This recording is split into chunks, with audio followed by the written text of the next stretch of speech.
My husband kept canceling our plans for his family until I realized I was never his priority to begin with. Sometimes relationships don't fall apart because of one big betrayal. Sometimes it happens through small disappointments that slowly pile up over the years.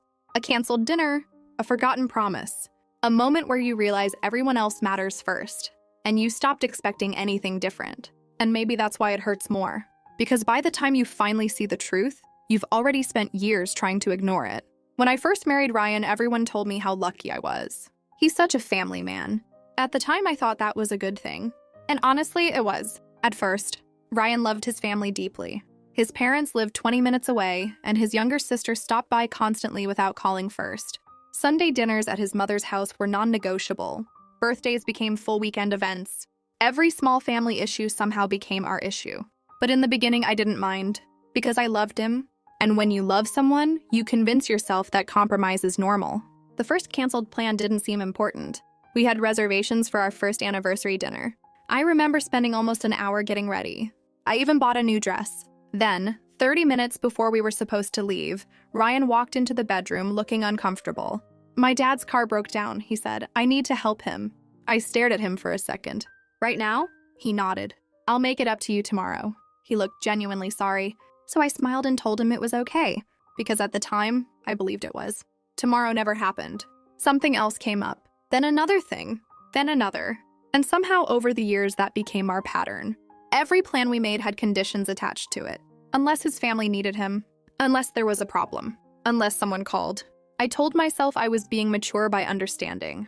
But slowly, understanding started turning into disappointment. One year, he canceled our vacation because his sister was fighting with her boyfriend and needed support. Another time, we left a restaurant halfway through dinner because his mother said she didn't feel well. On my 40th birthday, he spent more time helping his brother move furniture than he spent with me. The worst part wasn't even the cancellations. It was how normal they became. Ryan always acted like I should naturally understand, and after a while, I stopped reacting. Not because it didn't hurt, but because I already knew what would happen if I complained. You know how my family is. They need me. You're making this a bigger deal than it is. So eventually I stopped bringing it up. And that's the thing people don't talk about enough. Sometimes silence in a marriage isn't peace. Sometimes it's exhaustion. One Friday evening, Ryan came home unusually cheerful. "We should go out tomorrow," he said while loosening his tie. I looked up from the kitchen. "Really?" "Yeah, just us." I almost laughed. Not because it was funny, because I couldn't remember the last time he suggested that himself. "What changed?" I asked carefully. He smiled. "Nothing. I just miss spending time with you. That should have made me happy. Instead, it made me sad. Because I realized how long I'd been waiting to hear something that simple. The next day I got ready early. Not overly excited. Just cautious. Like someone trying not to expect too much. We were halfway to the restaurant when his phone rang. I saw his expression change immediately. "It's my mom," he muttered.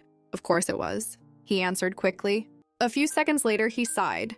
"My brother and his wife are fighting again." I stared out the window quietly. Ryan glanced at me. "They need me there." Need me there. I don't know why that sentence broke something in me this time. Maybe because I already knew what came next.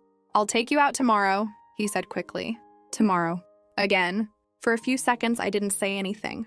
Ryan kept talking, explaining, justifying.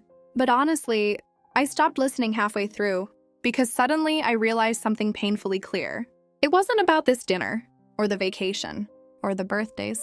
It was about the fact that I had spent years adjusting myself around people who would never do the same for me. I turned toward him slowly. "And if I needed you?" I asked quietly. He looked surprised. "What?" "If I needed you the same way they do, would you still leave?" The car went silent. Ryan tightened his grip on the steering wheel. "That's not fair." I nodded slowly. Maybe it wasn't, but neither was this marriage anymore. And for the first time in years, I finally allowed myself to admit it. If you were in Melissa's position, would you have stayed patient or walked away sooner? Let me know what you think. Ryan didn't answer my question right away. "And if I needed you, would you still leave?" His hands tightened around the steering wheel. The silence inside the car suddenly felt heavier than anything we'd said all evening. "That's different," he finally muttered. "Different." I looked out the window again. Streetlights blurred past us quietly while something inside me slowly settled into place. Because deep down, I already knew that was going to be his answer. Not directly, not honestly, but enough. "You know my family depends on me," he added after a few seconds. I almost smiled. Not because it was funny, because I had spent years hearing different versions of the same sentence. My family needs me. They rely on me. They come first right now. Always right now. And somehow, right now had turned into 15 years of marriage. Ryan parked outside his mother's house and turned off the engine. "You coming?" he asked carefully. I stared at the house for a moment, lights glowing warmly through the windows, people moving around inside. His family. The place where he always rushed to without hesitation. "No," I said softly. He frowned. "What do you mean, no?" "I mean, I'm tired." That part wasn't a lie. I was tired, just not physically. Ryan sighed. "Melissa, don't do this." "Do this." Like I was creating a problem instead of reacting to one. "I'm not doing anything," I replied calmly. "I just don't want to go inside." He looked frustrated now. "They're expecting us." I let out a quiet breath, and I was expecting dinner with my husband. That hit him. I could tell by the way his expression shifted immediately. But instead of apologizing, he looked annoyed. "You're really going to act like this over one canceled dinner?" One canceled dinner. That's how people minimize things. They take years of disappointment and reduce them into a single moment so they don't have to face the bigger picture. I turned toward him slowly. "It's not one dinner, Ryan." His jaw tightened. "Then what is it?" For a second, I almost answered honestly. Almost told him everything I had been carrying for years. How lonely marriage can feel even when someone sleeps beside you every night. How exhausting it is to constantly understand everyone else while nobody understands you. How painful it is to slowly become invisible inside your own relationship. But looking at him, I realized something. He wasn't ready to hear any of that. Because to hear it, he'd have to admit it was true. So instead I just said, "Go inside, your family needs you." Ryan stared at me for a moment. Like he expected me to stop him. Like he expected me to eventually give in the way I always did. But I didn't. Finally, he sighed and opened the car door. "I'll be back soon," he said before walking toward the house. I watched him leave. And strangely, I didn't feel angry anymore. I just felt empty. I drove home alone that night. The house felt unusually quiet when I walked in. I kicked off my shoes, changed into comfortable clothes, and sat on the couch without turning on any lights. For the first time in years, I let myself think honestly, not defensively, not optimistically. Honestly, and the truth was difficult to ignore now. I had built my entire marriage around being understanding, flexible, patient, easy to disappoint. I became the person who accepted canceled plans without complaining, the person who adjusted schedules, the person who waited. And after years of doing that, Ryan stopped seeing it as sacrifice. He started seeing it as normal. That realization hurt more than I expected, because part of me wondered if this was my fault too. Not the way he treated me, but the fact that I taught him I would tolerate it. Around midnight, I heard the front door open. Ryan walked in quietly. "You're awake?" he asked. I nodded slightly. "How's your brother?" I asked. Ryan loosened his jacket. "He's fine now." Of course he was. Everyone was always fine after Ryan rushed to save them. Except me. He sat down across from me and rubbed his face tiredly. "You're still upset." It wasn't a question. "I'm tired, Ryan." "You keep saying that." "Because it's true." He leaned back against the couch. "I don't know what you want me to say." That sentence almost broke my heart. Because after 15 years together, he still didn't understand. "I don't want you to say anything," I replied quietly. "I want you to notice." Ryan frowned slightly. "Notice what?" I stared at him in disbelief for a second. Not dramatic disbelief, just sadness. Because how do you explain neglect to someone who never felt neglected? "How often do we actually come first for each other?" I asked softly. "We're married," he said immediately. "That means we come first." I nodded slowly. "That sounds nice," I whispered. "But it doesn't feel true." The room fell silent again. Ryan looked uncomfortable now. Not defensive, not angry, just uncomfortable. And honestly, that almost made it worse. Because it showed me he probably knew deep down. He just never expected me to stop accepting it. A few seconds later, his phone buzzed again. Ryan immediately looked down at the screen. Reflex, habit, instinct. I watched him carefully, and for the first time, I noticed something I should have seen years ago. The moment his family called, everything else disappeared, including me. Ryan looked back up. "It's my mom," he said quietly. Of course it was. "She forgot to give my brother something important. I told her I'd come back tomorrow morning." Tomorrow morning? I laughed softly before I could stop myself. Not loudly, not bitterly, just tired. Ryan looked confused. "What?" I shook my head slowly. "Nothing." But it wasn't nothing. Because at that exact moment, a thought crossed my mind so clearly it scared me. I couldn't remember the last time my husband chose me first without hesitation. And once I realized that, I couldn't stop thinking about it. The next morning, Melissa overhears a conversation between Ryan and his mother that changes the way she sees her marriage forever. The next morning, I woke up before Ryan. I barely slept. Every time I closed my eyes, the same thought kept replaying in my head. When was the last time he chose me first? And no matter how hard I tried, I couldn't answer it. I got out of bed quietly and walked toward the kitchen. The house was still dark, silent. I made coffee slowly, trying not to think too much. But when you've spent years avoiding the truth, the moment you finally see it, your mind doesn't let you look away anymore. A few minutes later, I heard Ryan downstairs. His voice sounded low and tired. At 8, yeah, I'll come. I froze slightly. His mother, again. I stayed still for a second, listening without meaning to. No, don't worry about Melissa, he said casually. She gets emotional sometimes. She'll calm down. Something inside me went completely quiet. Not angry, not shocked, just still. Because suddenly everything made sense. That's how he saw me. Not hurt, not lonely, not exhausted, just emotional. An inconvenience he expected to pass. I heard him laugh softly at something his mother said. Then, you know how she is. That sentence hurt more than I expected. Because after 15 years together, was that really all he understood about me? I stepped back before he noticed I was there, took my coffee upstairs, closed the bedroom door quietly behind me. And for the first time in my marriage, I cried without trying to hide it from myself. Not loud, not dramatic, just tired tears. The kind that come from realizing you've been emotionally alone for a very long time. Ryan acted normal when he came upstairs, like nothing happened. Like the conversation downstairs wasn't sitting heavily inside my chest. You okay? He asked while buttoning his shirt. Funny how people ask that when they already know the answer. I'm fine, I replied automatically. And honestly, that answer frustrated me more than him. Because I heard myself saying it and realized how often I'd done that over the years. Fine. Always fine. Even when I wasn't. Ryan grabbed his keys. I'll only be gone an hour or two.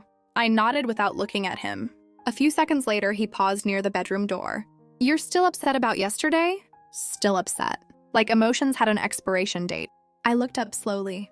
Ryan, do you even hear yourself when you talk to me? He frowned immediately. What's that supposed to mean? It means you keep acting like I'm reacting to one small moment when this has been happening for years. He sighed heavily. Melissa, my family needed help. There's always help needed somewhere, I replied quietly. That's what families do. I stared at him for a second, then asked the question that had been sitting inside me all night. And what exactly am I to you? The room went silent. Ryan blinked. What? You keep talking about your family, I said carefully. Your parents, your brother, your sister. I swallowed hard before continuing.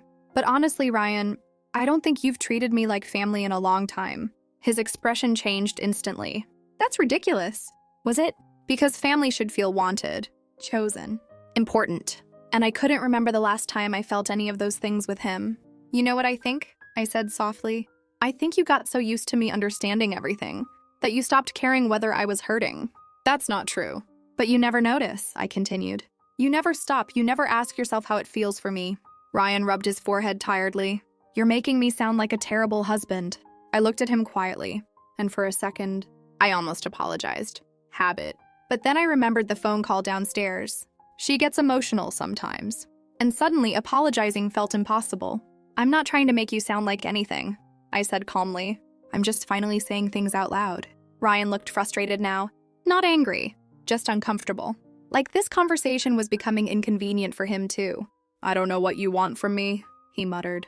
That sentence stayed in the air for a few seconds. And honestly, it answered everything. Because after 15 years, he still thought this was about demands, instead of emotional absence. I let out a slow breath. I wanted to matter to you the way they do, I admitted quietly. That hit him harder than everything else. I could see it immediately, but instead of responding, he looked away. And somehow that hurt more. Because silence can say a lot when you're waiting for someone to deny something. Finally, Ryan checked the time on his phone. I have to go, he said. Of course he did. He walked toward the door, hesitated briefly, then added, We'll talk later. Later, another word people use when they don't want to deal with something now. The front door closed a few seconds later, and I stood there alone in the bedroom. But strangely, I didn't feel abandoned this time. I felt awake. Because for years, I kept telling myself this marriage was struggling because life was busy.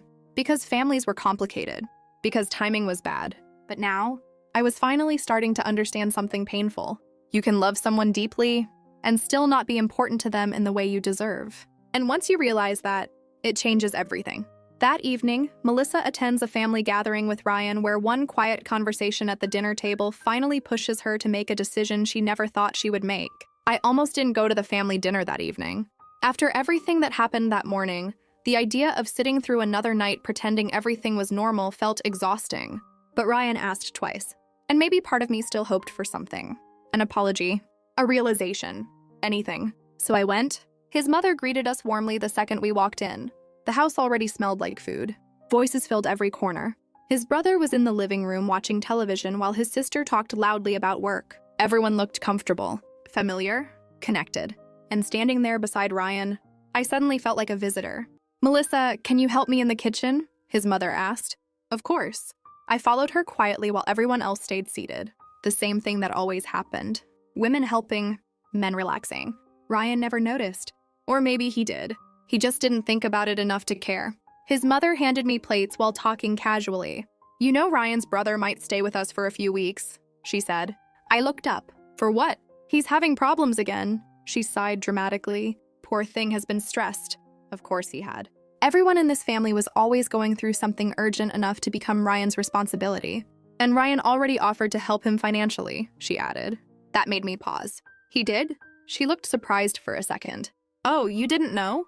"No, I didn't." Because apparently my husband discussed important decisions with everyone except me. Before I could answer, she continued talking casually. "You're lucky to have a man like him. He'd do anything for family." Anything. The word echoed strangely in my head. Because she was right. Ryan would do anything for family. I just wasn't included in that definition anymore. Dinner felt louder than usual. Everyone talking over each other, laughing, sharing stories. And Ryan looked happy, relaxed, more present than he had been with me in months. I watched him carefully throughout dinner, the way he listened when his sister spoke, the way he immediately reacted every time someone needed something, the way he naturally gave everyone his attention. And suddenly, I realized something devastating. He knew how to prioritize people. He knew how to show up emotionally. He knew how to care consistently. He just stopped doing it for me. That realization hurt in a completely different way. Because for years, I told myself maybe he just didn't know how. Maybe he was overwhelmed. Maybe life got busy. But sitting there at that table, I couldn't lie to myself anymore. He was fully capable of giving effort. I just wasn't where he wanted to give it anymore. Halfway through dinner, his mother smiled at Ryan. "I don't know what we'd do without you." Everyone agreed immediately. "You always save us," his brother laughed. Ryan smiled modestly. And before I could stop myself, I quietly asked, "But who saves Ryan?" The table went silent for a second. Ryan looked at me immediately. His mother blinked awkwardly. "What do you mean?" his sister asked. I looked down at my plate for a second before answering. "I mean, everyone here depends on him constantly." Ryan shifted uncomfortably beside me. "And?" his brother said carefully. "And I just wonder if anyone ever asks what he needs." The silence felt strange now. Heavier, more personal. Then his mother laughed softly. "Oh, Ryan loves helping people." There it was again. Everything always came back to what Ryan gave others. Never what it cost him. Never what it cost us. I looked at Ryan, waiting for him to say something meaningful, something honest.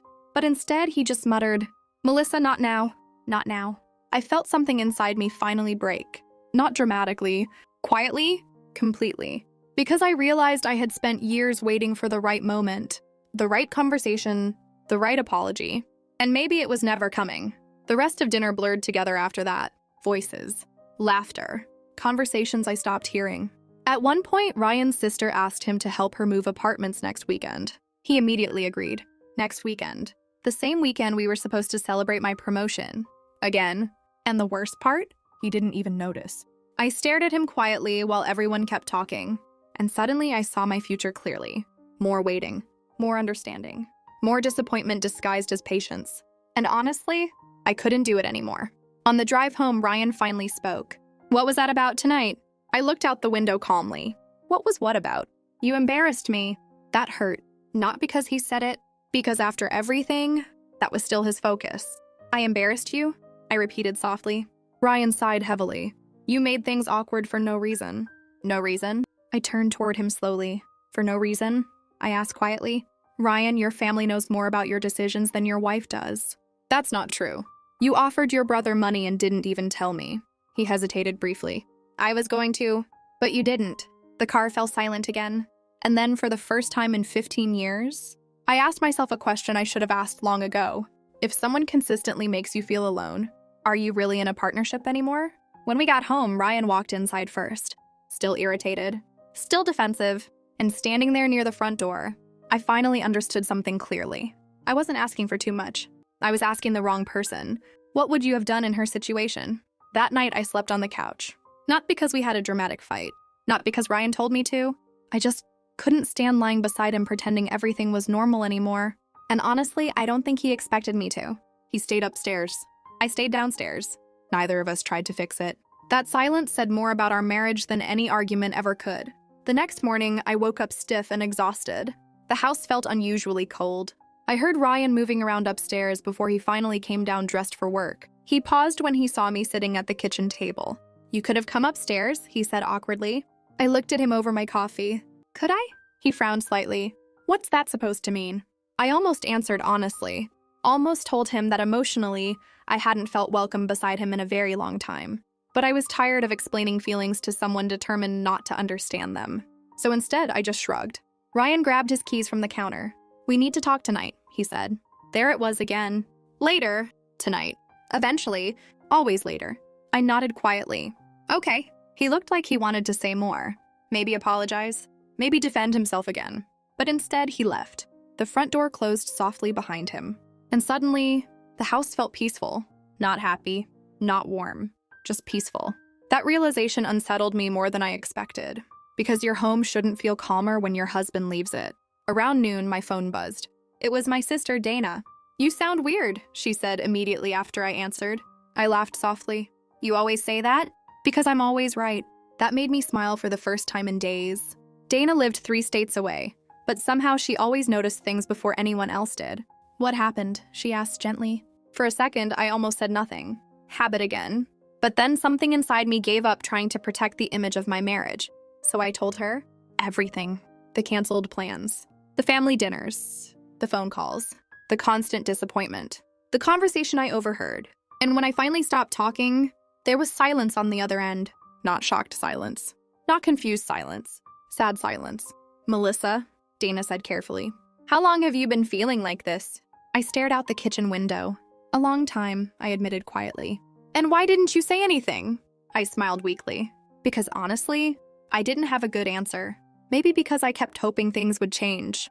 Maybe because admitting it out loud would make it real. Or maybe because when disappointment happens slowly over years, you stop noticing how unhappy you are. "I think I got used to being second," I whispered. That sentence hurt to say. Because the moment the words left my mouth, I realized how true they were. Dana sighed softly. "Melissa, you know that's not normal, right?" I closed my eyes briefly. The worst part? Deep down, I did know. I just kept convincing myself love meant patience, understanding, sacrifice.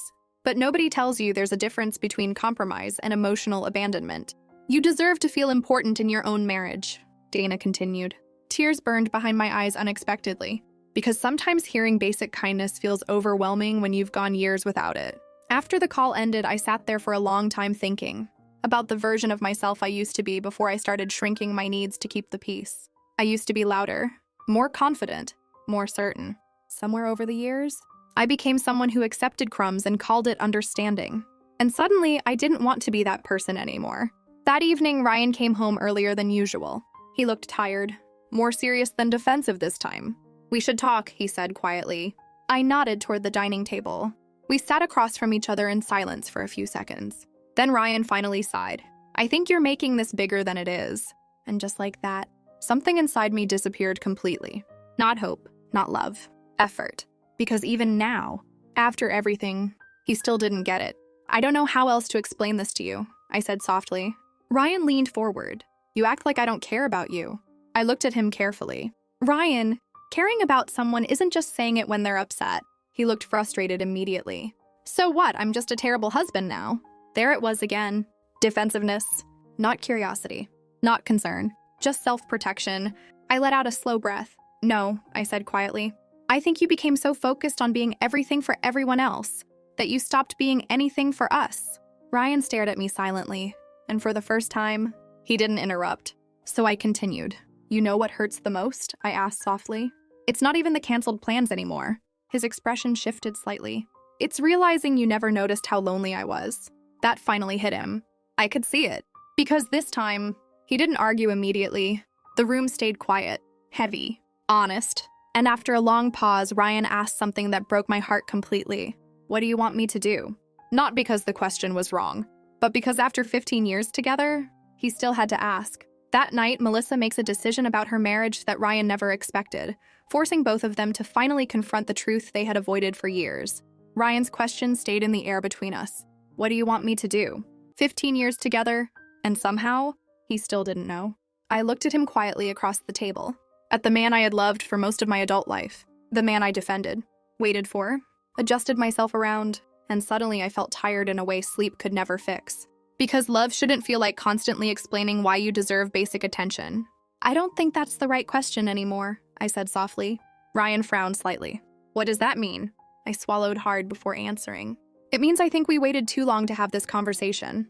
The room went silent again. Ryan leaned back slowly. For the first time all night, he looked nervous. Not irritated, not defensive, scared. And honestly, I think that was the moment he finally realized this wasn't another temporary argument. I can change, he said quickly. The words came out almost automatically, like panic. And maybe a year ago, hearing that would have given me hope. But now I just felt sad. Because change only matters when someone understands why it's needed. And deep down, I still wasn't sure Ryan truly understood. I know you probably mean that, I replied carefully. But I don't think you see how much damage this already did. Ryan rubbed his face tiredly. You're acting like I cheated on you or something. That sentence hurt more than he realized. Because emotional neglect is difficult to explain to people who only recognize obvious betrayal. No, I said quietly. You just slowly made me feel alone for years. Ryan looked away immediately. And for the first time, he didn't argue. I think part of him finally saw it. Maybe not fully, but enough. Enough to recognize the silence between us wasn't normal anymore. I thought you understood me, he admitted after a while. I nodded slowly. I did. And that was true. That was the problem. I understood him constantly. His stress, his family, his responsibilities, his guilt, his pressure. But somewhere along the way, he stopped trying to understand me back. And relationships can survive many things, but they can't survive one person carrying all the emotional weight forever. Ryan stared at the table quietly. So what happens now? He asked. That question scared me, because I finally had to answer honestly. Not emotionally, not hopefully. Honestly, I took a slow breath. I think I need space. Ryan looked up immediately.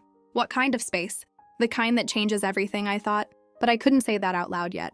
I don't know, I admitted quietly. But I know I can't keep living like this. He looked devastated suddenly. And strangely, that hurt too. Because part of me wished he had looked this afraid years ago. Before the distance became normal. Before disappointment became routine. Before I stopped feeling chosen. I love you, he said quietly. Tears filled my eyes instantly.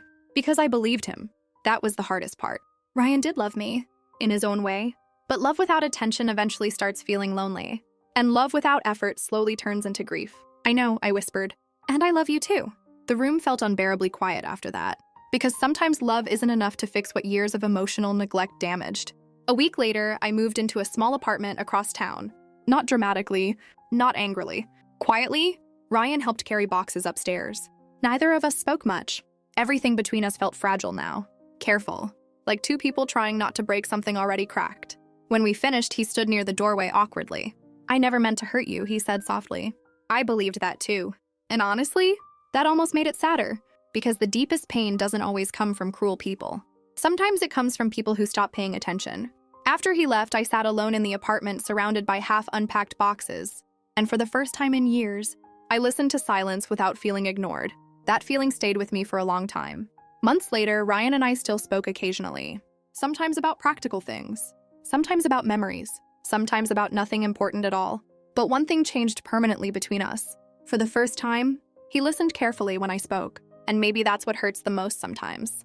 When people finally learn how to love you properly, only after losing access to you. Honestly, I don't think Ryan was a bad person. I think he got so used to Melissa always understanding everything that he stopped noticing she was hurting at all. And that happens in real relationships more often than people admit. Sometimes love doesn't disappear suddenly. People just stop making each other feel important over time. And by the time someone finally notices the damage, the loneliness is already too deep. If you were Melissa, would you have stayed and tried again? Or left the way she did? Let me know what you think.